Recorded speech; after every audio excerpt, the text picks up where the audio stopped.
4 బస్తాలు వేస్తున్నాం. సైంటిస్టులు చెప్పేది ఏంటంటే ఈ విధంగా వేస్తే 20-10 సంవత్సరాలు ఈ భూమి మీద ఏమి నేను కూడా ఆలోచించాలి. మనం ఈ జైరాబాద్ పేరు జిల్లాసి మండలంలో గ్రామానికి వేరు, అక్కడ 25 సంవత్సరాలు వచ్చింది. అక్కడ రైతులు ఆర్గానిక్ వ్యవసాయం చేస్తారు.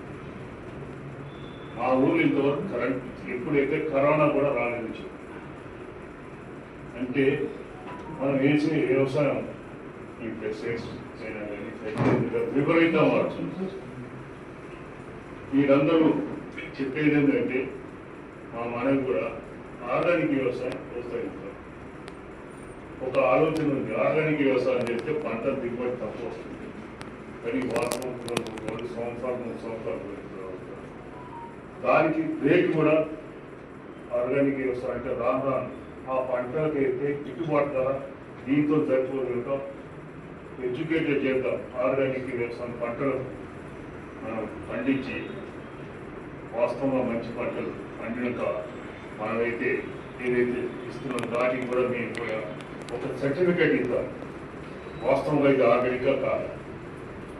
కొంతమంది ఆర్గానిక్ అమ్ముతుంది కానీ వాస్తవం అనేది అది ఎవరు సర్టిఫై చేయటుంది. ఆ భూమిలో 3 సంవత్సరాలు 4 సంవత్సరాలు ఫెర్టిలైజర్ వేయకుండా పెస్టిసైడ్స్ వాడకుండా వచ్చింది. దానికి ఆర్గానిక్ వ్యవసాయం చేసి దానికి పంటలు పండించినప్పుడు మన ఆరోగ్యం బాగుంటుంది. ఇంత పెట్టుబడి కూడా అవసరం లేదు.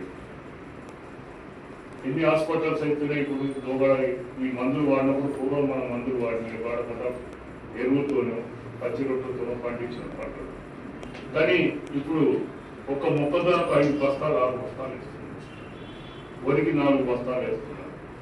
రాను ఎట్లయిపోయిందంటే ఈ భూమి 10 సంవత్సరాలు పోతే పండదని చెప్పి సైంటిస్ట్